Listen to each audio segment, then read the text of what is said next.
Oi pessoal, sejam todos bem-vindos a mais um vídeo do PTK e Pipoca. Hoje vou comentar aqui com vocês A Hora do Vampiro, filme que acabou de chegar aí no último fim de semana ao streaming Max. Ele que estava também na controvérsia da Warner sobre o que fazer com alguns filmes, né? O que levou ao cancelamento de Batgirl e Coyote vs Acme, e acabou fazendo com que A Hora do Vampiro migrasse do que seria um lançamento nos cinemas para um lançamento no streaming, e eu vou entrar em todos os meus comentários aqui sobre o que achei dessa mais nova empreitada aí da Max para o universo do terror.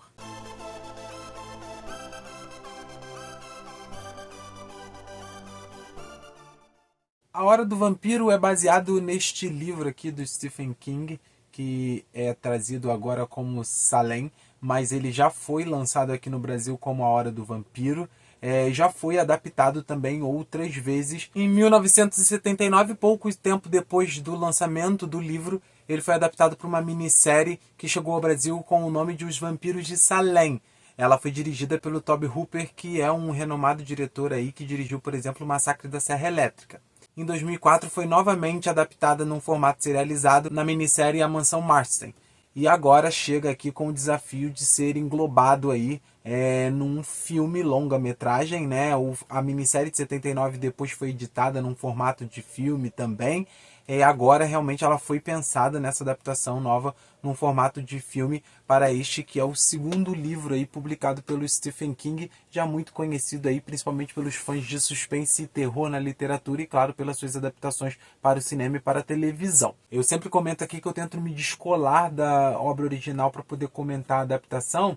E aqui eu também tento fazer isso, mas eu vejo que existem algumas intenções ali claras do trabalho, principalmente da direção, né? O diretor aqui é o Gary Dauberman, que está dirigindo este como seu segundo filme da carreira. O primeiro foi Annabelle 3 de Volta para Casa, e ele já foi roteirista de adaptações de Stephen King, pois ele trabalhou nos roteiros de It e de It Capítulo 2.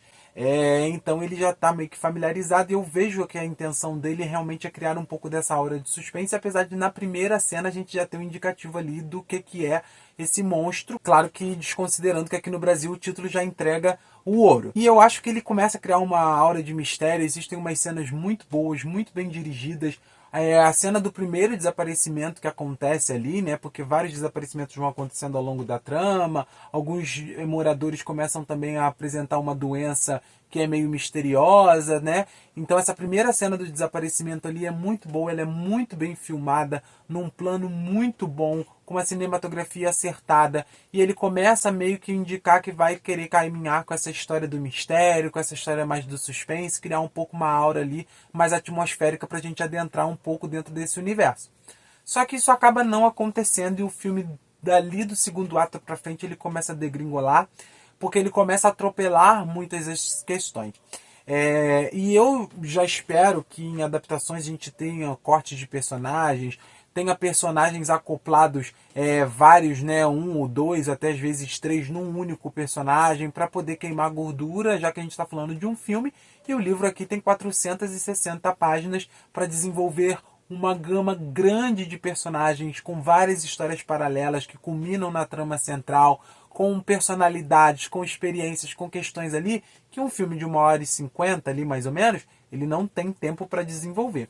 Mas o que mais problematiza para mim é o fato dele não desenvolver os personagens principais. Porque ao longo da narrativa a gente tem aquela coisa que a gente já viu várias vezes em filmes do gênero, em próprias adaptações do King mesmo, para quem lê os livros dele também está familiarizado, com aquela equipe que vai se juntando para enfrentar aquele mal, como a gente viu, por exemplo, em It. E aqui esses personagens eles não têm desenvolvimento, eles não são colocados ali, alocados dentro dessa trama e dentro da topografia ali da cidade, de toda a conjuntura ali, como personagens que têm uma importância ou têm algo a dizer ou vão agregar realmente para aquela progressão. As histórias elas são colocadas ali de forma completamente rasa, simplesmente parecendo que, não, vamos colocar aqui os personagens necessários que estão lá no livro, a gente pode mudar o gênero de alguns, acoplar outro personagem nesse aqui e tudo mais, mudar alguns de localidade, de situação, né? O que acontece com um a gente pode colocar para acontecer com o outro e tudo mais. Mas isso fica muito complicado, principalmente ali para o personagem principal, que é o Ben, que é interpretado aqui pelo Lewis Pullman. ele é um personagem que tem uma complexidade interessante, ele é um escritor, tá voltando para a cidade para, né, ter inspiração ali, aparentemente, né, eu sei por causa do livro, mas o filme não indica muito bem isso, mas que ele está voltando para essa cidade para poder escrever o seu novo romance e tudo mais, e além do indicativo que ele já morou lá na infância, a gente não tem nenhuma informação pertinente do porquê ele está ali, porquê que ele decidiu escrever um novo livro na cidade depois de tantos anos que ele não mora mais lá. E a Mansão Marston, que é uma peça central da trama ali e tudo mais, e que claramente tem uma presença forte sobre este personagem que é o Ben, tem alguma relação com ele, porque em vários momentos a gente tem essa questão dele estar observando a mansão, outros personagens também, ele tem ali principalmente, né, o Ben, uma coisa em relação à casa que no filme nunca é explicado. Esse desenvolvimento, pelo menos dele, era muito importante para a gente entender as conjunturas, entender o que está acontecendo ali, o porquê que essa mansão é uma peça central e não simplesmente as coisas vão sendo jogadas. Talvez nesse processo de vai para o streaming, vai para o cinema ou vai para a lata do lixo, o filme foi mexido, foi repensado, foi recosturado, foi remodelado e acabou ali perdendo sua estrutura e o fio da meada. Eu acho que é um processo, inclusive, que foi longo. A gente pode perceber, inclusive, pela participação do Nicholas Croveri, que na última temporada de The Boys, por exemplo, estava bem mais crescido e aqui no filme está muito mais jovem. Então eu imagino ali que o processo, desde as gravações até esse lançamento, tenha durado de 4 a 5 anos no mínimo. Então acredito que algumas coisas foram modificadas e o filme acabou perdendo realmente a sua configuração.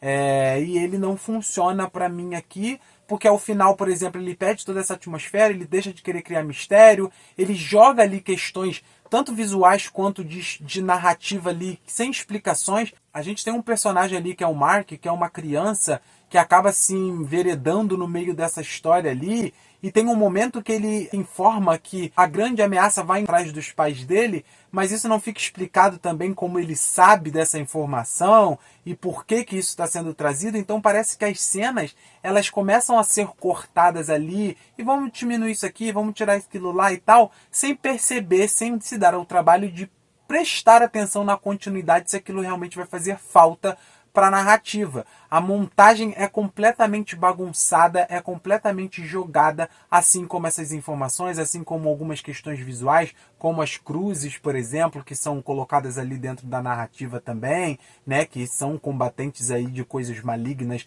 como já se sabe bastante. Algumas situações ali que são colocadas de uma forma completamente a esmo e não conseguem fazer essa linha narrativa funcionar e fluir. A Hora do Vampiro, inclusive, que eles fizeram questão de colocar como título aqui no Brasil, ela parece uma piada, na verdade, de mau gosto.